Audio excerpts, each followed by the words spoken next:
En effet, il y a beaucoup à dire suite à ce Raw du 29 juillet 2024 en direct du Minnesota, dernier Raw sur la route pour WWE SummerSlam. Oh oui, je suis Tom La Rufa, le bel esprit incarné. Et vous êtes sur la chaîne Tom La Rufa pour la TLR Review de Raw de cette semaine. Donc, inutile de tergiverser, un Raw très chargé aussi bien en contenu et en qualité, donc autant attaquer direct la review. Ce Raw commence avec une promo pour SummerSlam entre CM Punk, Drew McIntyre, je m'excuse André McAntier, et Seth Rollins.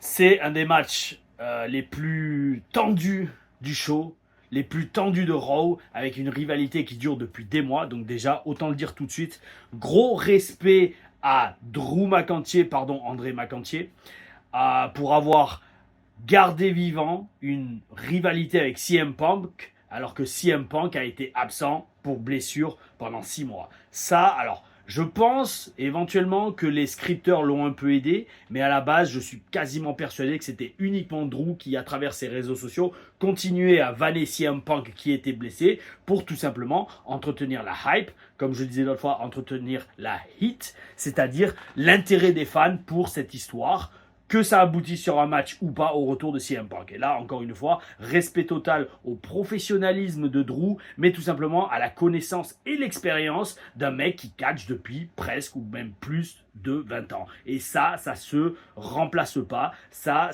ne se simule pas, et on le reverra sur le show justement. Les gars qui ont de l'expérience, ils apportent une autre dimension. Et quand je dis de l'expérience, je parle expérience indie. Pas des mecs qui ont été signés à la WWE, qui ont découvert le catch avec la WWE. Non, les gars qui ont vraiment une expérience indie, c'est ce que je dis toujours lors de mes stages, c'est irremplaçable. Et ça vous donnera une profondeur non seulement de professionnalisme, mais aussi de connaissance du business que d'autres n'auront pas, encore une fois, s'ils ont fait uniquement du catch au Performance Center et sur des live events WWE.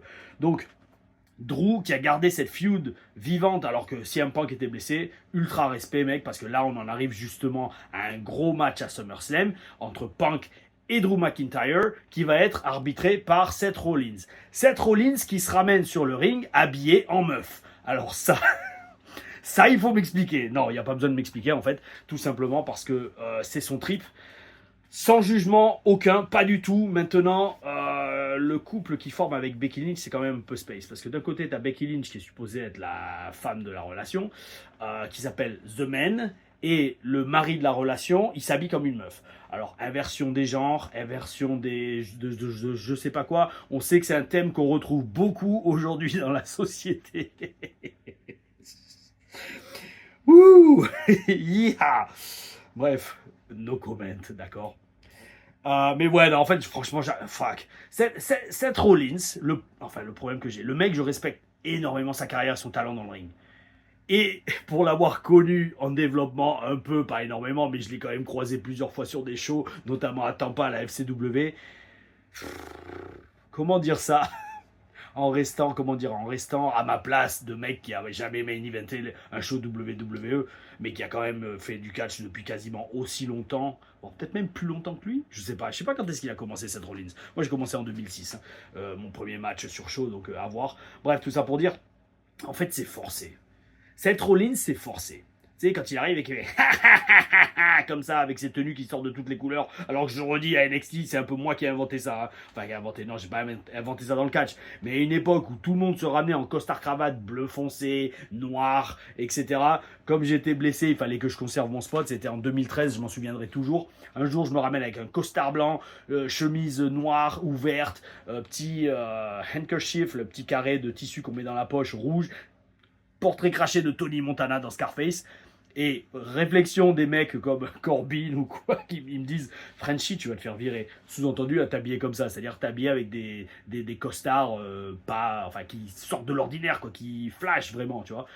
Et c'est une anecdote, j'avais déjà souvent partagé ça dans des interviews, mais je vous la redis si vous ne l'avez jamais entendue.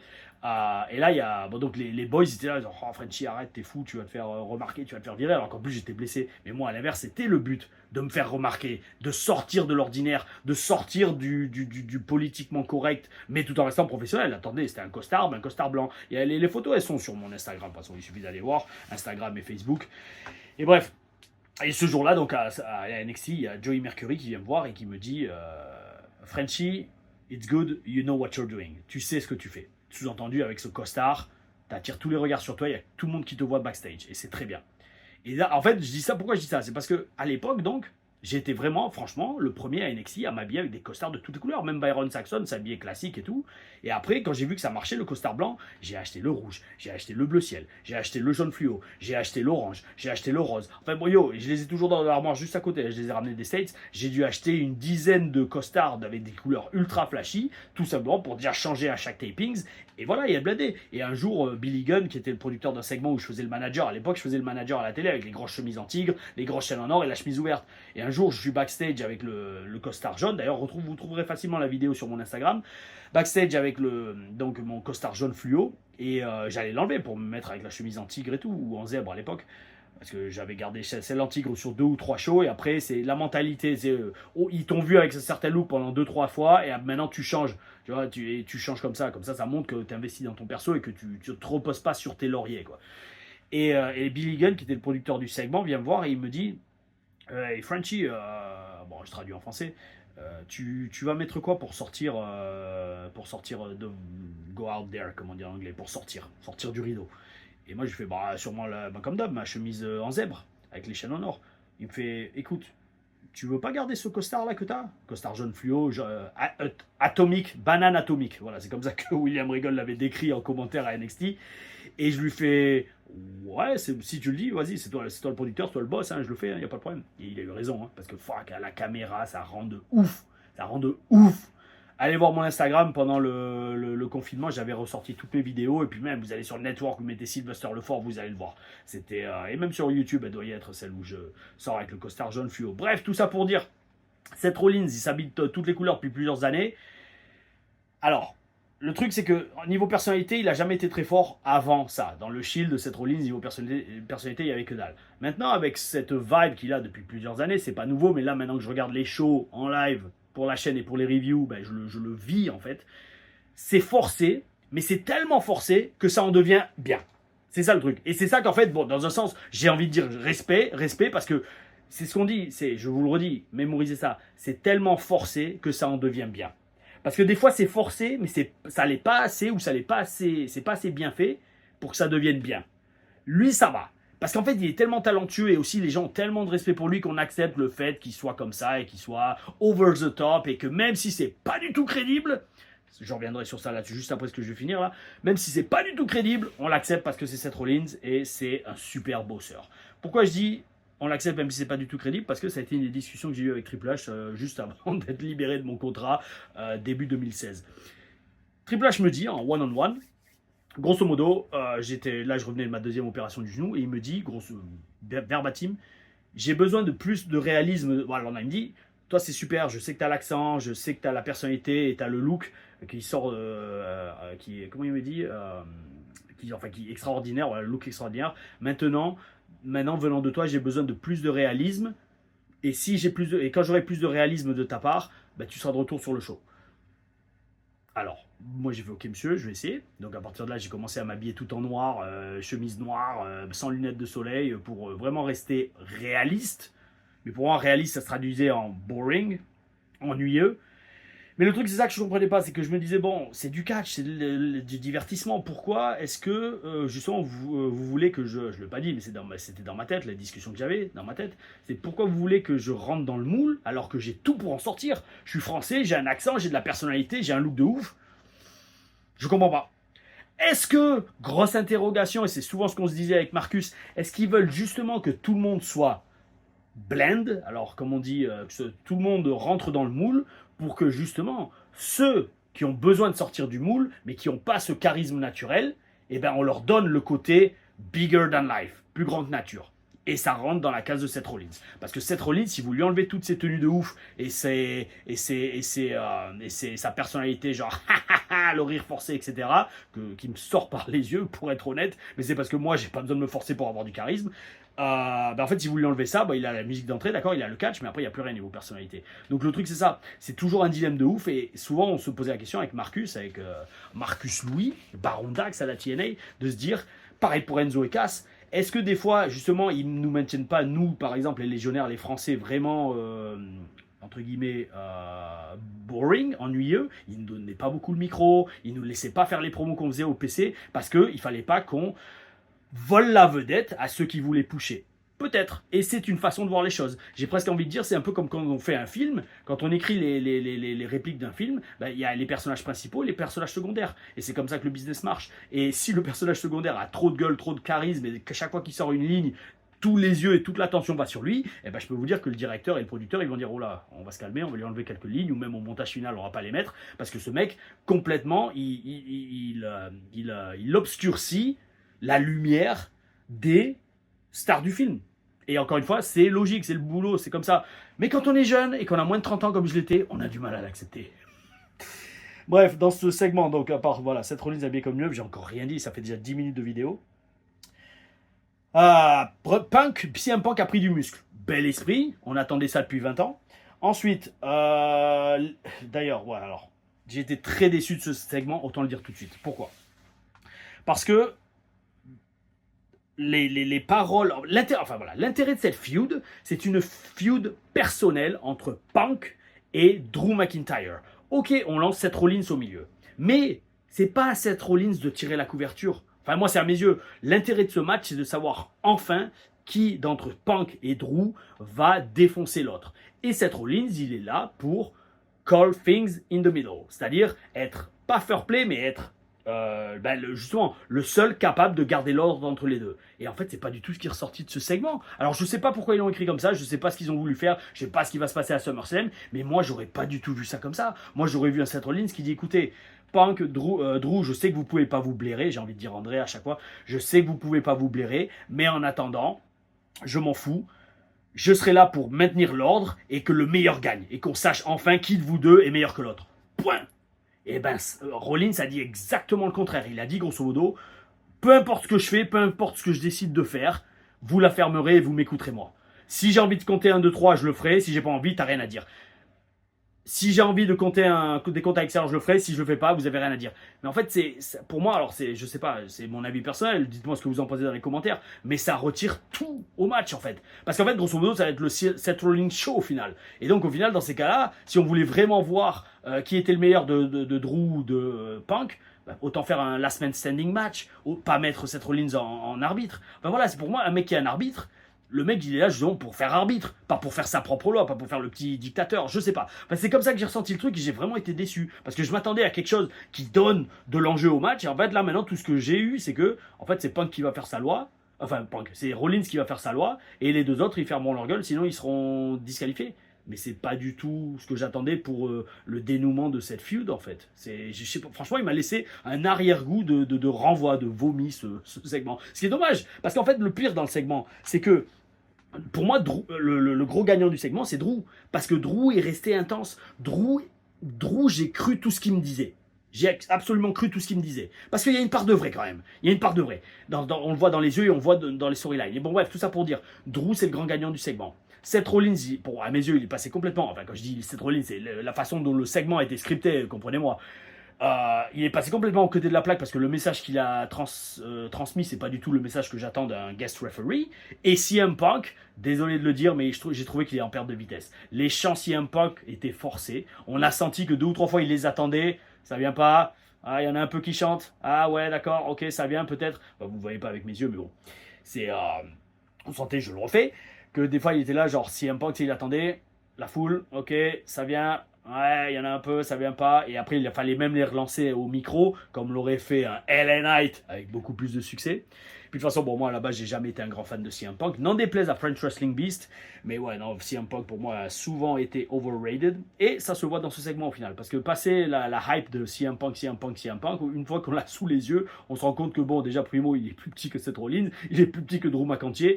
Donc, au final, bon, attention, je dis pas, ça reste un très, très bon catcheur. Mais pour moi, il y a eu beaucoup d'overhype pour un mec comme CM Punk. Et je le redis, un mec comme CM Punk, il brille. Pourquoi? Parce qu'on lui laisse le micro dans les mains pour dire des promos de ouf. Alors ouais, il a une certaine façon de les délivrer, comme on dit, de livrer les promos, de les dire au micro. Mais encore une fois, c'est parce qu'on lui donne de bonnes lignes. Ou même si on lui donne pas, si on les écrit pas toutes pour lui, on lui dit, vas-y mec, fais ton truc. Quand on dit ça à un catcheur qui a du talent, le mec il explose. Si on lui dit par contre, ce soir t'as un squash match, tu jobs en 2 minutes, vous verrez pas son talent. Et ça, c'est l'éternel débat du catch. Qu'est-ce qui fait vraiment le succès d'un catcheur, le booking ou son talent? Réfléchissez-y les amis. Et ça, je vous redis, c'est une vision du business que non seulement vous aurez que sur cette chaîne, mais vous l'aurez surtout de la part d'un mec qui a vécu ça dans son corps et dans sa peau. Enfin bref. Et ouais, donc ouais, grand gagnant du segment, c'était Drew McIntyre. Et ouais, donc bon, j'ai quand même envie de voir le match à SummerSlam, mais pour moi, avec ce segment, ils ont un peu raté le coche pour vraiment faire de ce match un match principal. Ça en est suivi un tag team match entre Akira Tozawa, Otis, Alpha Academy si je dis pas de bêtises, et les Creed Brothers avec Chad Gable dans leur coin. Donc là on va assez vite, le match était très bon, franchement. Les Creed Brothers, je pense que je suis pas le premier à le dire, et peut-être plein d'entre vous l'ont vu, mais ils me rappellent dans un sens les Steiner Brothers, 2 frères, 2 anciens lutteurs, des physiques et des physiques, alors justement on va reparler des physiques après, des physiques et des capacités athlétiques de ouf. Otis est méga over. Otis est super populaire avec la foule et c'est ce que je vous disais, que je vous dis depuis le début. Il n'y a pas besoin de faire 300 000 moves. Si vous avez cette connexion émotionnelle avec la foule, votre catch est décuplé parce que dès que vous faites un truc, la foule chante pour vous. Et ça, c'est top. Franchement, si vous pouvez arriver à un niveau comme ça de connexion avec la foule et où vous êtes over et la foule veut vous voir à tout prix dans le match, c'est énorme. Et Otis, franchement, respect mec parce que t'es over de ouf. Alors t'as un look, c'est bien évidemment complètement unique à la WWE, mais ça retire pas qu'il faut quand même cette connexion avec la foule. Et ça, c'est très très bel esprit. Superbe hit pour Gable. Gable toujours méga heal, ça heal de ouf. J'adore, j'adore, j'adore. Pourquoi je reviens sur les physiques? Alors, petite note personnelle, les amis, mais c'est encore une fois sur la chaîne Tom Larufa, on se dit tout. Oh oui, on est franc. Yo, les Creed Brothers, truc de ouf. Maintenant, comment seraient les Creed Brothers s'ils étaient montés dans le catch dans les années 80, voire 90? Pourquoi je dis ça? On parle ouvertement, c'est bien connu que dans les années 80-90, les stéroïdes, l'utilisation de stéroïdes était un truc de ouf tout le temps. D'accord? Regardez les physiques des mecs, les Road Warriors par exemple, ok d'accord. D'un autre côté, beaucoup sont morts jeunes et donc c'est très mauvais, on va dire, d'utiliser des stéroïdes et en tout cas de le faire n'importe comment. Maintenant, j'ose à peine imaginer comment des athlètes de ouf comme ça auraient été dans les années 80. Ça veut pas dire que je les souhaite voir prendre des stéroïdes, mais moi c'est comme ça que mon esprit fonctionne. Parce que je fais toujours le parallèle entre comment était le catch quand j'ai grandi et quand j'ai commencé à l'aimer et comment il est aujourd'hui. Et quand je vois 2 bêtes comme les Creed Brothers, je me dis mais waouh, dans les années 80, eux, ça aurait été les Road Warriors. Ça aurait été qui avait de gros Power and Glory. Ça aurait été des mecs avec des physiques de ouf, même s'ils ont des gros physiques là actuellement, mais là ça se voit qu'ils sont naturels. Et donc ça pour dire waouh, mon esprit était comme ça. Quand je les ai vus dans le ring, j'ai vu les Steiner Brothers, je me suis dit mais ouais, mais ces gars-là dans les années 80, ça aurait été un truc de ouf. S'en est suivi une apparition par les Wyatt Six qui ont fait retirer leur masque et qui ont fait une attaque donc sur les Creed Brothers et Chad Gable. Franchement, voilà. Bon, les Wyatt Six, toujours grosse présence, la façon qu'ils ont de les booker, surtout de leur présenter leur entrée. Comment vous voulez pas être star avec ça, avec l'histoire qu'ils ont derrière? Aucun problème là-dessus. Maintenant, je suis quand même curieux. Je me demande, est-ce que ça a été expliqué pourquoi ils s'en sont pris à Chad Gable spécifiquement? Parce que le truc, c'est qu'avec le début qu'ils ont eu, les débuts qu'ils ont eu à défoncer tous les vestiaires, ils ont cassé les lumières, ils ont ensanglanté Chad Gable, d'accord, mais ils ont attaqué tout le monde sur leur passage. Pourquoi après ils font une fixette sur Chad Gable? Est-ce que ça a été expliqué? S'il vous plaît, dites-le moi dans les commentaires, parce que comme je rattrape le produit et que ça fait que 2 semaines que je regarde, je me pose la question. Parce que pour moi, ça me semble quand même, entre guillemets, bizarre qu'après des débuts aussi forts, on soit relayé au mid-card. Vous voyez ce que je veux dire? Moi, je les aurais vus direct attaquer des big dogs, genre, je sais pas, Gunther ou des mecs plus importants, ou même le Judgment Day. Je sais pas. Est-ce que c'est leur façon de d'une façon ou d'une autre quand même leur faire payer leur dû et de les tester à ce niveau, voir si la gimmick marche très fortement. Je pense que c'est le cas. Mais voilà, en tout cas, c'est quand même intelligent de tester les os quand même avant de les mettre dans le main event. Je comprends. Mais d'un autre côté, avec des débuts aussi forts, ben, comme Nexus à l'époque, Nexus avait eu des débuts de ouf et dès le début, ils avaient démoli tous les main eventers. Donc en fait, voilà, moi je m'attendais à un booking un peu comme ça. Et là, au final, non, ils sont dans le mid-card. Ce qui n'est pas, encore une fois, forcément une mauvaise chose, pas du tout. Mais en plus, surtout que Chad Gable est on fire, il est en feu en ce moment. Mais voilà, il me semble. Voilà, si vous savez pourquoi spécifiquement ils s'en prennent à Gable et aux Creed Brothers, enfin le groupe de Chad Gable, s'il vous plaît, dites-le moi parce que ça me semble quand même légèrement décalé par rapport à la puissance des débuts qu'ils ont fait il y a quelques semaines ou quelques mois maintenant. Suite à ça, on a notamment, alors je ne vais pas faire tous les segments backstage parce que certains sont très courts et n'apportent pas grand chose. Par contre, donc on a un segment backstage avec le Judgment Day où leur vestiaire a été mis en l'air par notre ami, la magnifique Liv Morgan. Et en fait, dans ce segment, vu que j'ai jamais vraiment vu Rhea Ripley à l'œuvre, je l'ai vu à WrestleMania, elle a eu un gros match contre c'était Becky, si je dis pas de bêtises. Ouais, il me semble que c'était Becky. Ouais, non, il me semble, parce qu'elle en avait eu un avec Charlotte Flair, ça oui, je m'en souviens. J'espère que je dis pas de bêtises, ma mémoire me joue des tours. Bref, tout ça pour dire. Mais je l'avais jamais vraiment vu niveau personnage. Et même si on l'a vu pas mal de fois sur le show, et à la fin du show, mon avis a un peu changé, dans ce segment où on la voit dans les vestiaires, je l'ai sentie absente dans le regard. Pourquoi? Et après, ça c'est mon esprit de catcheur et de fan de catch, mais de fan de catch depuis plus de 25 ans, voire 30 ans maintenant. En fait, bon, vous allez comprendre, je vois pas en quoi une gamine de 25 ans peut être la leader d'un groupe avec des mecs comme Finn Balor et Damien Priest, qui les deux, ils ont 40 ans. Pour moi, il n'y a aucune crédibilité là-dedans, en fait. Et c'est ça le truc. Après, c'est pas une question de sexisme, féminisme ou pas féminisme, aucun rapport. C'est juste une question de logique. Je veux dire, qu'est-ce qu'elle a comme expérience qui justifie qu'elle soit la leader d'un groupe où tu as un mec comme Finn Balor qui est une légende du business. Que même moi, avant de commencer le catch, pour moi, c'est déjà mon idole, le gars. Damien Priest, pareil, le mec avec l'histoire de vie qu'il a, avec l'enfance difficile qu'il a eue, le mec il a 40 ans, plus de 40 ans, et en fait, je vois elle qui les mène à la baguette, tout de suite c'est waouh, c'est comme si on me retire de l'histoire directe et que j'y crois plus. Franchement, oui, j'y ai pas cru. Parce que même dans son regard à Rhea, dans ce segment, en tout cas, le premier, je la sentais absente, je voyais rien, j'ai pas connecté avec ce qu'elle disait. Et ça m'a franchement déçu, parce que je vois beaucoup de bonnes choses d'elle, mais là je fais, c'est ça Rhea Ripley dans les vestiaires, oui, dans les segments backstage.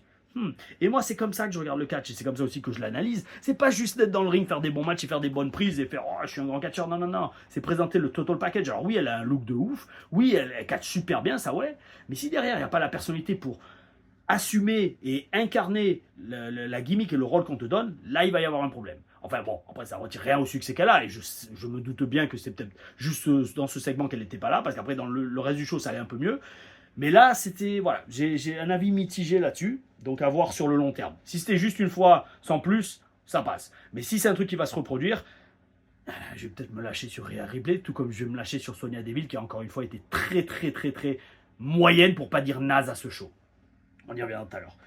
Suite à ça, un match entre Sheamus et Bronson Reed. Très bon match. Ils sont bien rentrés dans la gueule. Ça, c'est du catch. Oh oui, oui, tous les coups claqués. C'était bien physique, bien viril. Ce qu'on veut d'ailleurs, surtout avec des gabarits comme ça. Bronson Reed avait besoin de cette victoire. Et heureusement qu'ils l'ont fait gagner. Parce que, en fait, Sheamus, il en est à un point où le mec, il a plus rien à prouver, franchement. Il a eu des titres de champion du monde, il a eu des titres de champion des États-Unis. Le mec, c'est une légende. Il a son chaîne YouTube qui marche de ouf. Espérons que la mienne marche un jour comme ça, ou en tout cas, ne serait-ce qu'une fraction de ce succès. Donc, s'il vous plaît, likez, partagez, commentez, abonnez-vous. C'est super, j'apprécie toujours vos retours et vos commentaires. Comme je dis, je les lis tous. À la fin de cette vidéo, je répondrai à la question qui a été sélectionnée suite à la review de SmackDown qui était il y a quelques jours.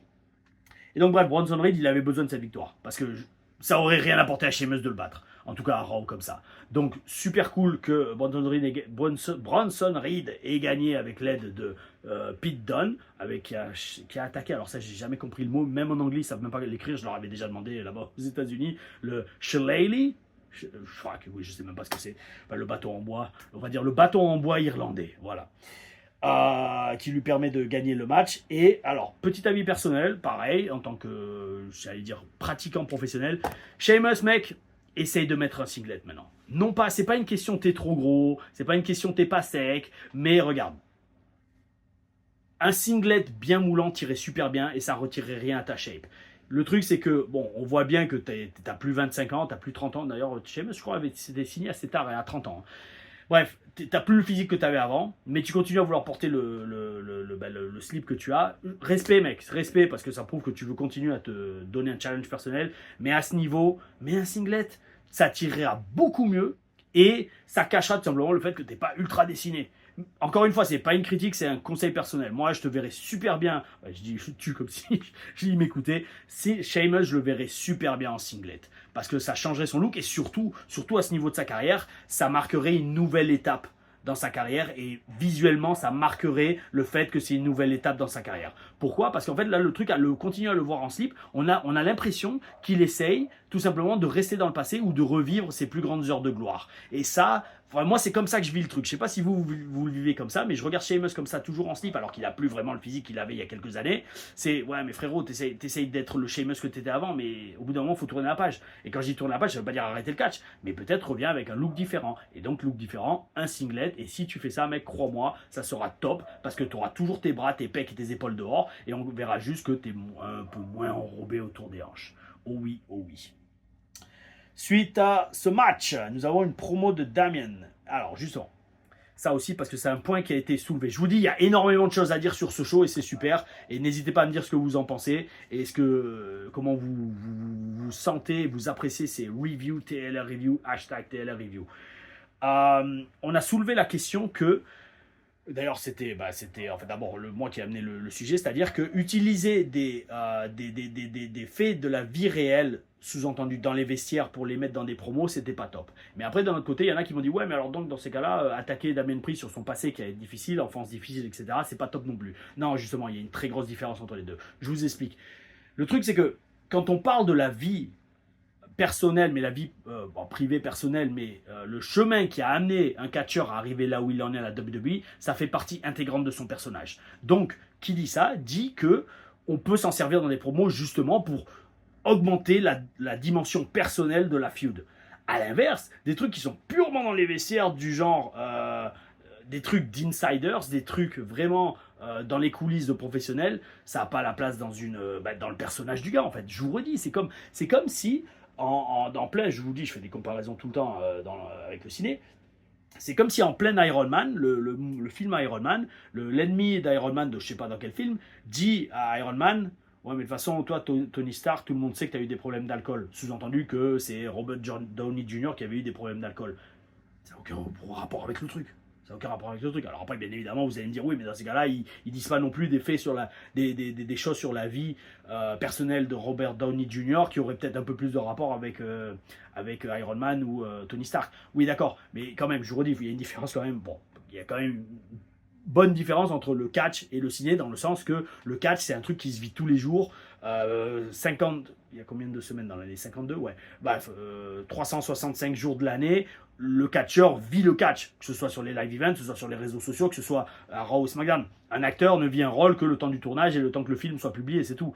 Donc le truc, tout ça pour dire, moi je vois aucun problème à ce que Gunther, Van, Damien Priest, bien évidemment, parce qu'en plus ils en parlent avant, j'imagine, sur sa vie avant la WWE, parce que ça donne la dimension personnelle à la feud, et d'ailleurs cette feud est excellente. Je veux dire, là, on sent l'animosité entre les deux, c'est un truc de ouf. Mais par contre, dès que ça commence à dire ouais, par contre, je t'aime pas parce que tu fais tomber les gars sur la nuque dans le ring, non, ça c'est de la MERDE, et voilà, il faut savoir faire la différence. Et j'espère que vous commencez à sentir la différence dans la nuance. Surtout que c'est encore une fois une question pour amener de l'argent. Comment on amène de l'argent en catch? En créant des conflits scriptés, mais qui ont l'air tellement, c'est pas qui ont l'air, qui sont tellement bien joués, qui ont l'air tellement réels, que les gens vont payer pour voir le combat qui permettra de résoudre ce conflit. Et ça me permet encore une fois de revenir sur la feud Drew McIntyre CM Punk, avec Seth Rollins au milieu qui impose sa loi, ben en fait ça retire à la feud entre Punk et Drew. Enfin voilà, je suis encore sur ce segment parce que pour moi on aurait pu faire beaucoup mieux, mais ils ont fait ce qu'ils ont fait, c'est pas grave. Après, ça veut pas dire que je postule pour un poste de booker à la WWE. Non, pas encore. J'ai pas encore assez d'expérience pour oser prétendre cela. On continue. Promo de Bron Breakker. J'ai adoré cette intensité dans Bron. Là, Bron Breakker est en train de gagner un nouveau fan. cette intensité qu'il avait dans le regard quand il expliquait qu'il avait pas pris au sérieux Sami Zayn la première fois et que maintenant il le prend au sérieux, ça c'est de l'argent. Alors, petit côté affectif, j'ai envie de dire que booking affectif, comme on l'a dit, comparé à booking business, si Bron Breakker bat Sami Zayn en genre temps record, 10 secondes, 1 minute, peu importe, à SummerSlam, il arrive tellement concentré, genre, tu sais quoi Sami Zayn, la première fois j'ai fait le CON, maintenant je ne ferai pas deux fois la même CONNERIE, je vais t'attaquer de face et je vais t'attaquer à 100%.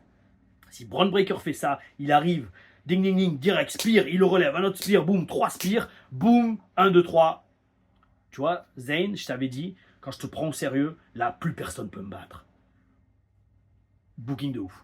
Push de malade pour Bron Breakker parce que tout le monde se souviendra qu'il a gagné son premier titre intercontinental comme ça, en battant Sami Zayn en 10 secondes. S'ils font ça, moi je dis respect la WWE parce que ça montre que vous avez des cojones et que vous n'allez pas nous faire un autre match très comment dire, équilibré entre deux compétiteurs parce que je pense qu'on va avoir que ça à SummerSlam. Pour avoir du booking un peu différent, vous voulez pusher Bron Breakker jusqu'à la lune. Surtout que j'ai envie de vous dire c'est bon, Sami Zayn il est comme Sheamus maintenant, il n'a plus rien à prouver. Il n'a plus rien à prouver d'ailleurs, je sais pas ce qu'on a envie de dire, je sens qu'il est sur la descendante maintenant vu qu'il fait ses comédie shows à côté. Et puis c'est normal, le mec il catch depuis 25 ans peut-être maintenant, le mec son corps doit être entre guillemets 1000 morceaux, je lui souhaite pas, je lui souhaite énormément de santé. Mais déjà à NXT à l'époque, il y a 10 ans quand j'y étais, tu sentais que son corps était déjà fatigué. Alors après 10 ans en plus sur le main roster, chaud. Donc tout ça pour dire, mec, passe le flambeau à Bron Breakker, laisse-le te démonter en temps record, et voilà, comme ça Bron Breakker lance sa carrière, champion intercontinental en ayant battu Sami Zayn, qui est forcément un futur Hall of Famer de la WWE, en 10 secondes. Et si tu fais ça, mec, ça prouve que tu donnes au business, tu passes le flambeau,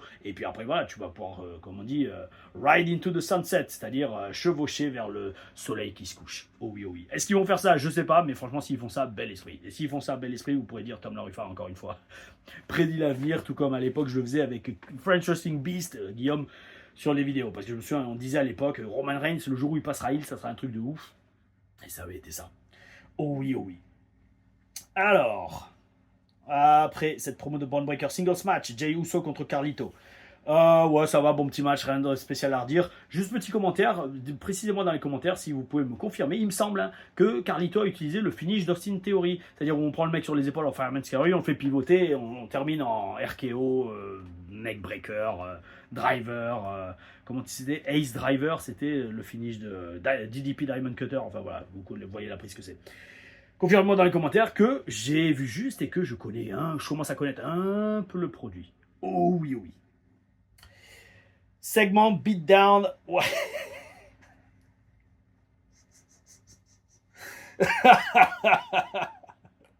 Je vous mens pas, j'ai écrit segment beatdown by Devil et compagnie, pourri en majuscule, aucune intensité ou personnalité, 3 points d'exclamation. Alors, c'était dans les vestiaires. Il y avait, oh mon dieu, Zelina Vega qui s'est interviewée, la pauvre, je crois qu'elle est blessée au coude, alors je pense que c'est une vraie blessure ou pas, je sais pas. Ah mon dieu, mon dieu, mon dieu, mon dieu, mon dieu. J'ai rien personnellement contre Sonya Deville. Mais encore une fois, ça me fait mal dans tout mon corps que, et même j'allais dire pas juste elle, mais même Zoe Stark, soit à Raw. Il n'y a rien. Je vous dis, le segment, c'est, ils arrivent devant elle, hey, tu devrais un peu te méfier de nous, et j'abuse à peine. Ils arrivent devant, ils coupent l'interview de Zelina Vega, les trois, là, Shayna Baszler, Sonya Deville et Zoe Stark, ils arrivent devant elle, et genre, hey, tu devrais peut-être te soucier de nous, tu sais. Et Zelina Vega, elle fait, ouais, mais qu'est-ce que vous racontez? Et là, Sonya Deville, avec énormément d'absence de charisme, dit, vous savez quoi? Montrez-lui qu'on est une menace. Attaquez-la. Et là, il la tabasse. Il n'y avait rien. Il n'y avait aucune intensité. Alors, il n'y avait aucune intensité, aucune personnalité. Alors, c'est peut-être leur gimmick. Alors, ça, si c'est votre gimmick, et franchement, vous gérez les meufs. Alors, continuez, excusez-moi, je retire ce que j'ai dit. Si votre gimmick, c'est d'être le plus ennuyeux possible, allez-y. Mais même moi, en dormant, j'ai plus de charisme. C'est un truc de ouf. Je vais arrêter là. Et je vous redis, je m'acharne pas contre elle, mais là, ça fait 2 semaines d'affilée qu'il n'y a rien. Qu'il n'y a vraiment rien. Et leur match, c'était pareil. Il y a eu rien. Oui, alors le match était mieux quand même. Mais on en reviendra plus tard. Mais niveau personnalité, il n'y a rien. Pourquoi c'est à la télé, ça? Pourquoi? Je suis sûr qu'à NXT, il y a des gars, il y a des meufs ou des gars qui ont 10 fois plus de personnalité, de charisme et de talent. Enfin, en tout cas, de talent de divertissement. C'est comme ça, c'est le business. Des fois, on accepte ce que l'office fait, et si on n'est pas content, soit on se barre, soit on se tait, on accepte. Je suis plus sous contrat de WWE, donc je dis ce que j'ai envie de dire, et ce que je pense sincèrement, et surtout pour le bien du business, et surtout ça, c'est pour le bien du business que je dis ça. Ayons de la personnalité, BORDEL, DEMERDE. En 35 minutes de vidéo, je suis sûr que j'ai déjà montré plus de charisme que Sonya Deville ces 10 dernières années. Quoi. Ah là là.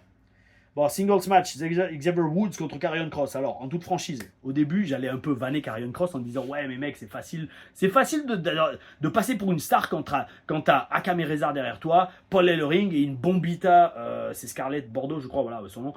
Quand t'as une bombita comme ça à tes côtés, yo, le gars, il a 1, 2, 3, 4 individus avec lui, un groupe de 5 qui ont une méga entrée, un look de ouf. C'est normal, tu vas être une star, frérot. C'est ce que je dis. Des fois, le booking vous fait star. Votre entrée vous fait star. Et même si vous n'avez pas trop de talent, ça passe encore. D'autres, à l'inverse, Sylvester Lefort, ils avaient besoin de rien, ils se faisaient huer par la foule. Dixie Triple H. Ce gars-là, il a besoin de rien. Ce gars-là, il n'a pas de musique, il n'a même pas besoin de musique, il se fait huer. À Full Sail. C'était Norman Smiley qui m'avait dit ça, que Triple H avait dit ça quand j'étais manager. Que je prenais juste le micro, je disais wow, wow, wow, wow, wow, wow, wow. Je marchais sur l'entrance ramp et direct les huées, elles arrivaient. Et ça, c'est ça, avoir dit hit factor. Si vous n'avez pas ça, il va falloir bosser beaucoup plus. Ou alors vous allez avoir le booking derrière vous. Et vous allez être dans un groupe. Donc au début, j'allais vanner Karrion Kross. Mais je laissais sa chance. Et j'ai laissé faire sa promo. Et là, dans sa promo, j'avoue, j'ai vu quand même de la personnalité. J'ai vu de la présence. Et même dans le match, il talk trash à Xavier Woods. Il lui parle, genre par exemple, il fait une grosse prise. Allez, lève-toi, petite MERDE. Je vais pas dire les gros pour pas que YouTube flag ma vidéo. Lève-toi, espèce de naze. Qu'est-ce que t'as? Tu fais plus le beau maintenant? Bam, un coup de poing. C'est ça de la personnalité, c'est ça rendre le match divertissant. C'est pas juste faire les prises et en se concentrant sur ce qui vient après. Et au final, il n'y a plus rien, il n'y a pas de saveur. Donc bref, Karrion Kross m'a beaucoup, de façon très plaisante, m'a beaucoup surpris de façon très agréable. Donc très très bel esprit. Donc bon match, super structure, ce que j'ai aimé. Donc c'est grosso modo, Xavier Woods, il est seul contre tous. Et ce que j'ai aimé, si vous regardez bien dans ce match, c'est la structure qui est parfaite. Je vous le redis, c'est storytelling, mais surtout équilibrage dans le booking. À un moment, t'as Akam, boum, il lui donne un coup. Et ça cause un tournant dans le match. Et ben à la fin du match, juste après je crois même, Xavier Woods il évite un truc de cross et direct boum il saute sur Akam, donc pas de disqualification vu que c'est lui qui touche un mec extérieur du ring. Bon, bien sûr Akam avait fait ça dans le dos de l'arbitre pour pas être disqualifié, parce que petite info, hein, ça vous le savez peut-être pas, mais à la WWE, les arbitres sont shoot, comme on dit, c'est-à-dire ils arbitrent pour de vrai. Si l'arbitre vous attrape en train de tricher sous ses yeux, vous êtes disqualifié. Et si l'arbitre ne vous disqualifie pas en vous voyant tricher, l'arbitre se prend une amende de, je crois, 500 ou 1000 $. Donc on rigole pas avec ça. Ou en tout cas, à l'époque, moi quand j'étais au Performance Center, quand on faisait des trucs comme ça, il fallait vraiment que ce soit bien fait et que ce soit fait dans le dos de l'arbitre. Alors bien évidemment, je vous le dis, c'est du catch, d'accord, on se met d'accord, mais on explique ce qui va se passer. Mais si le truc est mal fait, l'arbitre il vous voit tricher, ou vous respectez pas le compte de 5 pour sortir après un relais, ou vous étranglez, ou vous êtes dans les cordes et l'arbitre dit casse la prise, 1, 2, 3, 4, 5, si à 5 vous avez toujours la prise, vous êtes disqualifié. C'est arrivé plein de fois sur les live events. Ça aussi c'est le truc d'insider, ce que vous trouverez jamais avec d'autres youtubeurs, ils l'ont jamais vécu dans leur peau. Donc le truc c'est, moi je vous le dis, je l'ai senti, et donc c'est énorme parce que la structure du match c'était top avec Woods, parce qu'il a donné le payback à tout le monde, boum à Akam, Paul Ellering il a rien fait, même Rezar il lui saute dessus, boum il s'écarte, il se penche le poteau, donc toujours pas de disqualification, et là par contre quand il revient dans le ring, Karrion Kross le cap, et il remporte le match suite à toutes ces interventions. Bel esprit, franchement, bon booking. Woods est toujours protégé. Très bonne promo de Karrion Kross. Pourquoi j'ai ce bandana et ces lunettes de soleil? Vous allez me dire aucun rapport. Eh ben non, énormément de rapports, les amis. Pourquoi? Parce que pour ceux qui suivent un peu les réseaux sociaux, Karrion Kross a une excellente imitation de Jesse The Body Ventura, qui est un catcheur que j'adorais, un commentateur que j'adorais encore plus, et aussi homme politique, est devenu avec le temps théoricien du complot. Oh oui, oh oui. Et bref, il a eu dit pas mal de choses qui, comme beaucoup d'autres gars d'ailleurs, se sont révélées vraies avec les années. Mais ça, n'entrons pas dans ce débat. J'ai déjà assez pris sur Internet vis-à-vis de ça, pour avoir eu raison avant tout le monde. Tout ça pour dire, juste après ce segment, je me suis dit, ils sont dans le Minnesota, qui est l'état, le home state, l'état natal, je sais pas, natal de Jesse de Body Ventura, qui a été gouverneur du Minnesota justement. Et je me suis dit, oh, j'espère que Karen Cross va faire une référence à Jesse pour vanner justement le Minnesota. Il l'a pas fait.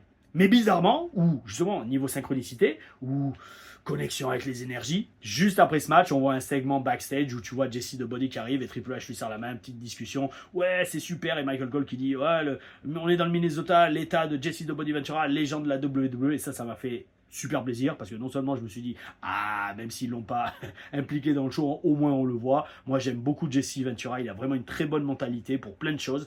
Et d'où ce look donc avec le bandana et les lunettes de soleil. Oh oui, parce que Jesse Ventura était un excellent commentateur et encore une fois, ça me permet de rebondir pour reparler de TPW Premium. Je n'ai pas le t-shirt, attendez, hop, mais je l'ai ici, ce magnifique t-shirt TPW Premium. Oh oui, que je passerai à Beast, French Wrestling Beast, qui commente avec moi les shows sur ce prochain service de diffusion de shows online qui va être très bientôt mis en ligne.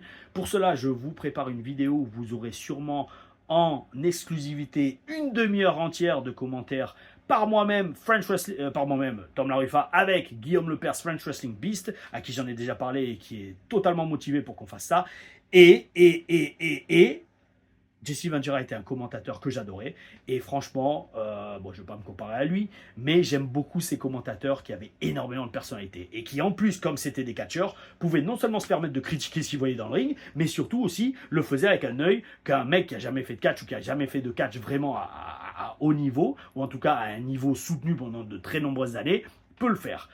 Pas juste un mec qui a pris 3-4 chutes et a fait 3 entraînements et oh, c'est trop dur pour moi donc je vais faire commentateur. Parce que regardez, Jerry Lawler, Jesse Ventura, Gorilla Monsoon, Bobby Heenan. Bobby Heenan était manager, mais il a fait beaucoup de catch et c'était un excellent manager qui prenait des chutes de ouf, mieux que certains catcheurs. Bref, Dusty Rhodes aussi. Bref, tous ces gars-là, qui avaient le catch en eux, étaient d'excellents color commentateurs, des commentateurs qui mettaient de la couleur. Et moi, c'est ce que je fais avec Beast, c'est ce que je fais avec Guillaume. On fait des commentaires de ouf et vous m'en direz des nouvelles quand la vidéo, ouais, je vais y arriver. Un peu de Red Bull. Quand la vidéo sur TPW Premium, en tout cas la première, parce que j'en ferai sûrement plusieurs, je mettrai plusieurs extraits différents, pour que ça vous donne envie de nous voir aux commentaires. Oh oui, mais surtout un commentateur balèze avec un physique aussi. Yo, j'ai regardé Raw, ce matin, ça m'a pris 2 bonnes heures. Je fais la review direct, c'est pas mal parce que là tout est encore frais dans ma tête. Je vais essayer de m'y tenir pour les prochaines reviews, on va voir quand je peux, quand j'ai pas trop de show ou de boulot à faire. Allez, on enchaîne les gars. Et les meufs. C'est vrai, il y a des meufs qui regardent un peu mes vidéos, là, dites-le moi, quoi. Lâchez des commentaires. Singles match, Sami Zayn contre Dominic Mysterio. Bon match jusqu'à disqualification. Voilà, j'ai rien écrit de plus. Donc oui, c'était un bon match jusqu'à ce qu'il y ait une disqualification de Dominic, si je dis pas de bêtises, parce que le Judgment Day est intervenu. Après, Jey Uso arrive pour aider. Et bien sûr, Braun Breaker arrive pour mettre le point d'exclamation. Mais Sami Zayn reprend le dessus. Bref, en fait, ce qui est bien dans cette feud, et j'ai presque envie de dire même sur tout le show d'ailleurs, ça va être la conclusion du show, mais ça on y arrive après, c'est équilibré. C'est pas one way, c'est vraiment tout est équilibré. Sami Zayn est aussi fort que Braun Breaker dans la construction de leur match pour le titre intercontinental à SummerSlam et franchement c'est top. Franchement, là la WWE, autant SmackDown m'avait laissé un peu mitigé, là ce Raw il m'en a balancé plein la gueule. Et franchement, mission accomplie sur beaucoup de points, mis à part le segment d'ouverture. Mais ça, j'ai déjà assez parlé là-dessus. Six-man tag match. Bon, les 3 meufs, Shayna Blazer, Sonya Deville et Zoe Stark contre Katana Chains, Kaden Carter et Lyra Valkyria.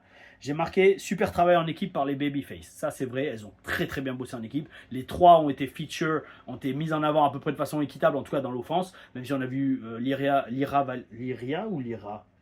Valkyria beaucoup plus présente dans le ring parce que c'est elle qui a le plus d'expérience tout simplement, notamment sur les indies. Je l'avais croisée en Allemagne en 2018 je crois ou 2017 à la German Wrestling Federation de mon pote Ahmed Cher, un mec que je connaissais de la WS depuis 2008. avec son frère Mike, Crazy Sexy Mike pour les connaisseurs du catch européen. Et super travaillé en équipe par les faces, les heels sont invisibles niveau personnalité. Alors ça, encore une fois, je m'acharne pas sur elle, mais je vous le redis, vous aurez pu mettre n'importe quel heel de base face à eux, ça aurait été pareil, voire mieux. Parce qu'en fait, là, ils ont fait que les défoncer. Alors, je redis, c'est peut-être leur gimmick. Par contre, vous m'expliquer au niveau gimmick, Sonya Deville, elle se prend pour Neo ou quoi? C'est quoi l'histoire du gros impair noir? Ça aussi, c'est ça le truc que j'aime pas en catch, c'est quand les mecs viennent, les mecs ou les meufs, ils viennent avec des tenues qui ont aucun rapport avec leur perso ou c'est pas justifié. Un exemple, par exemple, Bronson Reed, il vient avec des épines dans le dos. Mais ça, je le comprends parce que son thème me rappelle Godzilla en fait. Le début, et d'accord, le mec il se présente comme vraiment genre un monstre tel Godzilla. Ça, je comprends. Sonya Deville, c'est quoi ton délire? Tu te prends pour Neo, mais dans ces cas-là, le rapport avec le fait que tu n'aies aucune personnalité, je sais pas, faut m'expliquer. Faut m'expliquer, les amis. S'il vous plaît, expliquez-moi, parce que là, bon, après, il y a eu Damage Control, c'est ça, si je dis pas de bêtises? Parce qu'il y a eu tellement de noms de groupes. Un autre groupe de 3 meufs qui arrive, qui revient avec. Alors là, les noms, attends, c'est quoi? C'est. Kyo, je sais plus. Bon, bref, parce que j'ai pas regardé le produit, mais en tout cas, je sais que les 3 sont excellentes catcheuses. Ça, c'est sûr, surtout les 2 japonaises. Ça, je sais qu'elles sont excellentes, mais j'ai pas mémorisé leur nom à la WWE. Donc, pour pas dire de bêtises, je ne dirai pas, mais la semaine prochaine, elles sont de retour de façon régulière sur le show. Et ça, c'est très très bien parce que je sais que dans le ring, elles font des matchs de ouf. C'est comment son nom? Celle qui a la descente du coude de ouf. Bah, j'ai oublié, c'est pas grave. On enchaîne. Singles match, le main event. Singles match, Finn Balor. Finn Boulard, on l'appelait à NXT avec Marcus, pour rigoler, hein, parce que j'ai énormément de respect pour Fergal, ça oui, mais ouais, Finn Boulard, c'est comme ça qu'on rigolait. Bref, parce qu'il fallait bien rigoler quand on n'était pas utilisé sur le show et qu'on était assis dans les vestiaires et qu'on avait juste monté le ring, hein, et 3 fois par semaine. Hein. Finn Balor contre Gunther. Alors j'ai adoré. Un vrai match de catch, de lutte, et avec notamment un gros travail de la prise du sommeil. Qui finit en brawl, et j'ai marqué les coups de Damien laisse à désirer. Bon, pas grave, on viendra sur ça après. Yo, c'est exactement ce que je disais au début du show, et là on a fait la boucle. Un catcheur qui a une expérience indie, qui a une expérience de plusieurs années dans le business, et je vous redis, à bosser devant des foules de parfois 20 personnes, parfois 10 personnes, parfois 50, 150, 200, 500, 1000, 2000, 3000, 5000, et maintenant 10 000, 15 000 à la WWE, parfois 60 000, 70 000, 90 000. Ces gars-là auront toujours une longueur d'avance, en tout cas sur le travail in-ring, comparé à tous les produits purs WWE. Et ça, c'est pas une critique, c'est un fait, tout simplement. Pourquoi je dis ça? Dans ce main event, après peut-être vous n'avez pas aimé le style, moi j'ai adoré parce que ils ont raconté une histoire en faisant de la lutte. Et ça, on le voit quasiment plus à la WWE. Et je vous promets, en voyant ce match avec le travail de la prise du sommeil, et ça a été à la fin ce qui a permis à Gunther de gagner, waouh, les gars, j'en ai des frissons parce que c'est ça la lutte. Le catch, c'est un dérivé de la lutte. C'est-à-dire qu'à la base, on est là dans le ring pour lutter. Contact, je te prends la tête, t'abandonnes pas. Hop, je t'amène au sol, tu me comptes la jambe, tu prends une clé de jambe. Hop, je contre avec le bras, je reviens sur le bras. Je ne veux pas revenir sur la tête parce que tu as déjà contré la prise de tête. Il faut être intelligent, il faut raconter une histoire, mais surtout garder la psychologie. Et après, une fois que je t'ai là dans la tête, tu me rends dans les cordes, je m'accroche, tu me renvoies dans les cordes. Hop, tu me donnes un coup, je lâche. Boum, je te mets un coup de bélier, 1-2 dégagement. Et quand tu te relèves, bras à la volée, et hop, j'ai reverrouillé ton bras. C'est de la lutte. Il n'y a pas besoin de prévoir ça à l'avance, c'est de la lutte, on fait ça, on le sent dans le ring, on se parle vite fait peut-être un peu à la limite, mais même en sentant le positionnement de l'adversaire, on peut le placer. C'est ça un vrai pro. Je vous dis, je vis un match en direct avec vous, comme je l'aurais fait dans le ring, et comme très peu peuvent le faire à la WWE. Pourquoi? Parce qu'ils n'ont pas ce côté lutte en eux. Déjà, à la base, moi j'ai fait de la lutte pendant de très nombreuses années, j'ai fait des sports de combat, j'ai cet instinct de, ok, le mec est face à moi, je me positionne, j'essaie de contrer ses prises, et surtout, je ne veux pas aller sur le dos, parce que sinon je perds le match. Et justement, en fait, donc en voyant ce main event, j'ai tout de suite compris, j'ai vu la différence, je suis waouh, encore une fois, c'est là qu'on voit des vrais pros. C'est là qu'on voit un mec comme Fergal Devitt, Finn Balor, Finn Boulard, qui a été au Japon pendant 12 ans, ou 10 ou 12 ans, je sais plus. Que le mec, ça fait plus de 25 ans qu'il catch, qui a entraîné Becky Lynch. On voit un mec comme Gunther qui a travaillé à travers toute l'Europe, un peu les Indies aux États-Unis, depuis plus que. Depuis plus de 15-20 ans. En fait, pourquoi je rigole? Gunther, je l'ai croisé une fois sur un show WS. Il s'appelait à l'époque Big Van Walter. C'était en 2010. C'était il y a très longtemps. À l'époque, c'était un gros bébé. Le mec, il était tout rond. Il avait une tête toute bouffonne en mode toute de joufflu. il n'était pas du tout le gars qu'il était aujourd'hui. Et je peux vous dire, il était beaucoup plus jeune, hein, c'était en 2010, c'était il y a 14 ans. Hein.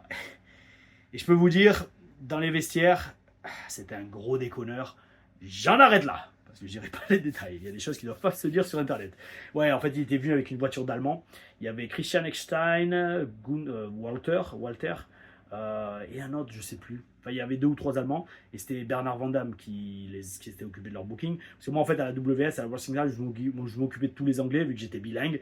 Donc, Flèche m'avait mis en charge des étrangers anglais, principalement. Et tout ce qui était allemand, belge, Pays-Bas, c'était Bernard Van Damme qui s'en occupait, une autre légende du business. Pour ceux qui ne le connaissent pas, pareil, c'est toujours un très grand catcheur pour qui j'ai énormément de respect. Donc bref, tout ça pour dire, Gunther, un mec qui a énormément d'expérience, et les mecs, vous les voyez dans le ring, vous sentez tout de suite la différence. Moi, je l'ai senti direct parce qu'ils m'ont raconté une histoire, ils m'ont accroché, et ils ont accroché tout le public de Raw avec des prises, j'allais dire, de base, mais efficaces et super bien fait.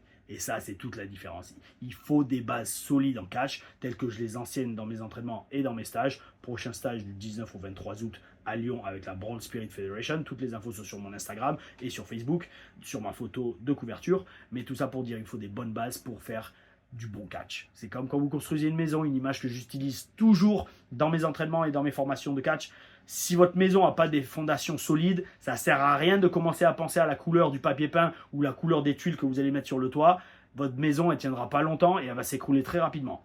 Il vous faut de bonnes fondations, de bonnes bases. Et les bases, c'est la lutte, les positionnements, les chutes et les prises de contact. Et ne serait-ce que ça, et courir dans les cordes. Voilà, si vous n'avez pas des bases solides là-dessus, ça ne sert à rien de commencer à penser, ouais, alors mon finish, je veux faire le slingshot, le sling blade, le Canadian Destroyer, le super kick. Non, non, frérot. Tant que tu n'es pas capable de me faire 10 minutes de lutte avec des prises de base, tu n'as pas le droit de commencer à bosser sur d'autres prises. Moi, si j'entraînais des gens dans une école de catch régulière, ça serait comme ça. Si vous n'êtes pas capable de lutter de façon crédible et acceptable pendant 10 minutes en faisant que des prises de base, et surtout en étant divertissant, eh ben vous n'avez pas le droit de commencer à bosser d'autres prises. Malheureusement, aujourd'hui, dans le business, beaucoup de gens ouvrent des écoles de catch et donnent un gros tapis de chute et vas-y, viens, alors attends, tu sais pas chuter, mais ça va bien, on va faire des brainbusters et des Canadian Destroyer parce que c'est cool et comme ça, tu es sûr d'avoir une réaction de la foule. Non, mais justement, c'est ça le gros problème. Et c'est ça le gros problème que j'ai senti à travers tout le show et comparé à ce main event, c'est que dans ce main event, ils ont fait des trucs de base et ils ont raconté une histoire, ils ont captiver la foule. Tous les autres matchs, c'est une question de oula, il faut que je fasse ma prise, oula, il faut que je fasse mon moveset, oula, il faut que j'aille au spot suivant. Et c'est ça le gros problème du catch, et c'est pour ça que, en tout cas, moi, personnellement, pareil, je fais cette chaîne pour que vous essayiez de comprendre mon point de vue. Je dis pas qu'il faut que vous soyez d'accord avec moi, mais que vous compreniez le point de vue d'un mec qui fait ça depuis 20 ans. Et en partant de là, tout simplement, je dis alors, parce que justement, j'ai répondu, je réponds rarement aux commentaires parce qu'il y en a trop en fait. Si je commence à répondre à un, il faut que je réponde à tous. Moi, je raisonne comme ça. Si j'en réponds à un, j'allais dire démocratie, oui, en fait, démocratie, égalité pour tout le monde, je devrais répondre à tous. Donc, je réponds rarement. Je les aime tous, je les lis tous, mais je réponds à un commentaire en vidéo. Si je réponds par écrit à chaque commentaire, c'est bon, je passe autant de temps à répondre aux commentaires que faire les vidéos. Mais tout ça pour dire, le truc, c'est que l'avis d'une personne qui fait ça depuis des années vaut 10 000 fois plus que juste l'avis, entre guillemets, d'un fan. Pourquoi? Parce que le fan n'a pas vécu ça, donc il va parler avec son ressenti personnel, mais son ressenti personnel est très limité parce que il est basé uniquement sur ses goûts ou sur ses émotions. Moi, bien évidemment, j'ai des goûts et des émotions aussi, mais j'ai en plus la connaissance physique, la douleur, l'expérience, le savoir qui m'a amené là où j'en suis dans ma carrière et qui me permet de vous dire là tout de suite pourquoi des mecs comme Finn Balor et Gunther sont des légendes du business et ils sont dans un main event, et pourquoi, par exemple, je sais pas, mais je prends un exemple, on va croire que je fais une fixette sur eux, mais le match à 6 des 6 meufs qu'il y a eu avant, déjà la foule était très silencieuse pendant ce match, et que quand bien même elle l'aurait pas été à travers leur catch, mais à travers peut-être leur personnalité, mais comme il n'y en a pas eu beaucoup, ils n'ont pas réagi. Donc voilà, en tout cas, gros main event qui se termine en brawl général, encore une fois, pour faire mousser Damian Priest et Gunther. La feud monte bien, ça va être un gros match. On se dirige vers un SummerSlam qui, franchement, va faire mal. Tous les matchs ont été super bien construits, et c'est ça, en fait, j'ai kiffé dans ce show, c'est que toutes les storylines ont été mises en avant de façon équilibrée. Et alors là, je dis gros respect à la WWE, parce que je vous redis, même si encore SmackDown m'avait laissé un peu sur ma faim, là, Raw, ça a été tous les segments ont été mis en place pour faire mousser SummerSlam. Certains un peu pour faire mousser Raw de la semaine prochaine, qui est très intelligent aussi, pour faire comprendre aux gens, mais attendez, il y a SummerSlam qui arrive, mais après ça continue. Hein. Mais là, SummerSlam, waouh, ça va être un show de ouf. Alors, je vais le regarder, oui, je vais me débrouiller, je ferai une review aussi, mais ça va être un show de ouf, il me tarde de le voir. Et donc, rien que pour ça, imaginez Tom LaRuffa catcheur depuis, alors en show depuis 2006, pratiquant, on va dire, depuis 2004. Ça fait 20 ans que je suis dans le truc. J'ai envie de voir le pay-per-view. Et ben, c'est mission réussie, les gars. Mission réussie WWE. Bravo à vous. Maintenant, on termine avec la question du jour. N'hésitez pas, vous, à me dire comment vous avez ressenti Raw, si vous êtes d'accord ou pas avec moi, s'il y avait des segments que vous n'avez pas aimés. Dans ce cas-là, pourquoi? Et pareil, continuez, n'hésitez pas à poser des questions. J'en sélectionne une, en fonction bien évidemment de si c'est bien écrit, si c'est bien argumenté, et surtout si ça peut apporter quelque chose de nouveau à la vidéo. Parce que des fois, il y a des questions qui sont posées, mais soit j'en ai déjà parlé, soit j'allais en parler dans tous les cas par rapport à la review. Donc, c'est pour ça que j'ai pris aujourd'hui la question de Alex-du-bas 8620 qui me dit: Salut Tom, merci pour tes reviews instructives. J'avais une question, est-ce qu'il existe des codes à respecter dans un combat? Par exemple, le chain wrestling doit représenter 10% du combat, les prises de soumission doivent représenter 20%, etc. Si ces codes existent, ils doivent être respectés par les catcheurs débutants uniquement ou même les catcheurs les plus expérimentés. Merci Tom. Alors écoute Alex, justement j'ai pris cette question parce que déjà c'est une très très bonne question que même certains catcheurs même me posent, donc très bonne question. J'allais dire, est-ce que tu fais du catch ou tu t'entraînes? Et deuxièmement, ça rejoint ce que je disais pour Gunther et Finn Balor. Donc, il n'y a aucun code dans le catch. Il n'y a aucun code. Comprenez les amis qu'en catch, on raconte une histoire. Et quand je dis on raconte une histoire, il y a deux façons de voir la chose. Et alors ça, par contre, vous allez l'entendre de ma bouche et je suis quasiment sûr que vous l'entendrez de personne d'autre parce qu'en 20 ans de carrière, je ne l'ai jamais entendu de qui que ce soit d'autre, mis à part de moi. Quand on dit raconter une histoire ou quand on dit psychologie, c'est un peu la même chose, c'est que tout ce qu'on fait ait du sens. Et pour que ça ait du sens, donc, il y a deux solutions. Soit on raconte une histoire en mode scénario de film, c'est-à-dire, il y a un gentil et un méchant, le gentil domine, ou alors le gentil est gentil pour plein de raisons différentes, soit parce que le public l'adore, soit parce qu'il est meilleur techniquement, soit parce qu'il est plus beau, peu importe la raison, mais en tout cas on l'aime bien. Et le méchant on l'aime pas pour d'autres raisons, soit il est pas beau, soit il est méchant parce qu'il dans les vestiaires il a dit des choses méchantes ou il a attaqué le gars par derrière avec une chaise, ou alors il est pas beau, j'ai déjà dit, ou alors il est moins bon techniquement. Moi dans un match de boxe ou de foot, bien évidemment on va être pour l'équipe qui offre du beau jeu, et celles qui jouent comme des pieds, on va pas les aimer. C'est pareil en catch, des fois, le gentil méchant ça se résume juste à l'un est plus technique et a plus de succès dans les prises qu'il applique, et l'autre est plus en difficulté, et donc petit à petit ça l'énerve, et parce que ça l'énerve, parce qu'en plus il est pas bon, on l'aime de moins en moins. Vous voyez, le catch c'est pas compliqué. C'est pas compliqué quand c'est expliqué par quelqu'un qui sait de quoi il parle et qui est capable de vous le mettre dans des mots et vous le présenter dans des mots que tout le monde peut comprendre. Et qu'il faudrait surtout que les catcheurs comprennent. Parce qu'à la limite que vous les fans vous le compreniez, mais que d'autres catcheurs qui sont sur des shows ne comprennent pas ça ou ne veulent pas le comprendre ou ne veulent pas appliquer cette formule qui a été prouvée comme quoi ça marche, bon, c'est leur libre choix, mais vous n'allez pas aller loin dans votre carrière. Tout ça pour dire. Donc il y a cette façon de raconter une histoire dans le catch, ou alors la deuxième façon, c'est comment? C'est, et ça c'est moi, c'est Tom Larifa qui explique ça, et ça je suis sûr qu'il y en a plein de vous qui vont comprendre ce que je veux dire, c'est comme un jeu vidéo le catch. On commence, on est tous les deux dans le vert, on a nos vies de chaque côté, on est tous les deux dans le vert, et normalement, si le match est bien fait, si l'histoire racontée est bonne et si la psychologie est respectée, et bien au fur et à mesure, la barre de vie se rétrécit. On passe dans le jaune, on passe dans l'orange, et puis après on est dans le rouge. Et quand on est dans le rouge, c'est là qu'on est en spécial et que ça part en sens dans tous les sens. Et bien un match de catch, c'est pareil. Normalement, quand on démarre le catch, normalement, sauf si on a été attaqué dans les vestiaires, qu'on arrive avec un bandage sur les côtes, ou un bandage sur l'épaule, ou un bandage autour de la tête parce qu'on s'est fait attaquer dans les vestiaires, normalement on est dans le vert. Et donc quand on est dans le vert, on a 100% de notre énergie. On bouge bien, on bouge rapidement, on est en pleine forme. Et après, au fur et à mesure que l'énergie descend, qu'on passe dans le jaune, dans l'orange, dans le rouge, on bouge plus lentement, on met plus de temps à se relever, on vend la partie du corps qui fait mal, etc., etc., etc. Et c'est ça, raconter une histoire. Donc, pour répondre à ta question, Alex, le truc, c'est qu'il n'y a pas de code. Il ne faut pas faire, oh là, j'ai fait déjà 2 prises de tête, il faut que j'arrête. Ou alors, là, j'ai fait 3 tentatives de soumission. Non, je dis pas ça pour, je parle pas comme ça pour me moquer de ta question, pas du tout, c'est une excellente question, mais certains catcheurs vont peut-être penser comme ça en se disant, ouh là là, j'ai déjà fait 2 coups de bélier, il faut que je fasse autre chose là. Non, si dans l'histoire que tu racontes, ça a du sens de revenir constamment sur le collier de tête ou constamment sur la prise de soumission parce que tu bosses la jambe, mais vas-y frérot, surtout si tu arrives à le faire d'une façon divertissante, en mettant de la personnalité, en ayant une exécution absolument irréprochable et très crédible, comme Sheamus et Bronson par exemple, et que le public est dedans, mais fonce gros. Tu sais, regarde, un dernier exemple, et après on terminera là-dessus, parce que j'arrive à l'heure de vidéo, j'ai pas envie de dépasser les heures de vidéo, mais là je vais le faire, je pense. J'en parlais avec René Dupré sur le podcast, l'interview que j'ai faite avec lui, il y a quelques mois, quelques semaines. Et on en parlait, moi je lui disais, je sais plus comment on en est arrivé là, mais je lui disais, voilà, moi la WWE à NXT, à un moment, ça m'avait gavé parce que tous les matchs étaient la même structure. C'est ce que les coachs voulaient, peut-être parce qu'on apprenne le style WWE, mais tous les matchs avaient la même structure. Et toutes les réactions finales avaient la même structure. Alors c'est très technique. Allez voir l'interview si vous parlez anglais que j'ai faite avec René Dupré, vous mettez Café de René, Tom Laruffa, vous la trouverez. Tout ça pour dire.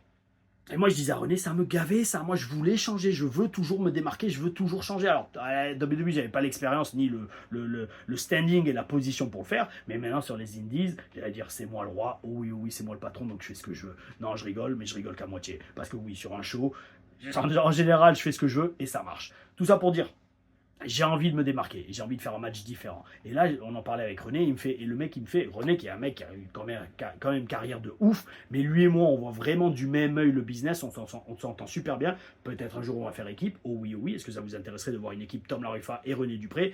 Les deux, peut-être plus grands, lui, il n'est pas vraiment français, mais quand même, il a joué le français à la télé, et quand on pense français dans le catch, on pense René Dupré d'une façon ou d'une autre. Merci Gaïa d'aboyer, vous l'entendez sûrement dans le background. Bref, est-ce que ça vous intéresserait de voir une équipe Tom Laruffa, René Dupré? Dites-le moi. Mais tout ça pour dire, lui et moi, on était totalement d'accord dans notre vision du business. Il m'avait raconté dans cette interview que je vous invite à aller voir parce que c'était une super discussion. Il me disait, moi sur des live events, des fois, j'allais voir Fit Finlay et je lui demandais, hey Fit, est-ce que ce soir, je peux pas perdre juste avec un coup de poing? Parce que tu vois, quand tous les matchs se ressemblent et c'est toujours la même structure, au bout d'un moment, ça gave. Et là, Fit lui avait dit à René Dupré, mais vas-y mec, fonce. Justement, c'est ça qui est énorme. Imaginez, vous avez un super match. Le heel français domine, bam, il a de la hit, il se retourne vers le public. Alors, qu'est-ce qu'il y a? Vive la France. Pah, il crache dans la foule et tout. Oh oui, c'est moi le meilleur. Et là, il se retourne et bam, il se prend une directe dans la mâchoire. Il tombe 1, 2, 3. Je peux vous dire que si la droite rend bien, si il a de la bonne hit et que tout est bien vendu et bien exécuté, la foule, elle explose sur ce 1, 2, 3. Parce que ça vient de nulle part, c'est crédible et c'est une histoire de ouf. Le heel se l'a pété parce qu'il n'était pas concentré. Oh oui, je vous embête tous pour rester poli. Il se retourne, bam, direct dans la mâchoire, KO, 1, 2, 3, le babyface gagne. Si ça, c'est pas une histoire de ouf, oh oui, croyez-moi, c'en est une. Bref, les amis, allez, c'est terminé pour la review de Raw. Je vous ai entendu. Je vais me débrouiller pour faire NXT cette semaine, en croisant les doigts que Alex Castillo, très grand graphic designer, puisse me faire un écran NXT. Ça sera pour demain. Bref, dans tous les cas, merci à vous pour votre soutien. Merci pour vos commentaires. Merci pour vos vues. Partagez, likez, abonnez-vous. Mettez la cloche aussi pour être prévenu quand la vidéo sort. Et franchement, c'est parti pour SummerSlam. Ça va être une semaine de ouf niveau catch. Mais on est là, on est présent, on a le bel esprit. Tom Laruffa pour TL Review. Oh oui. Ah oh.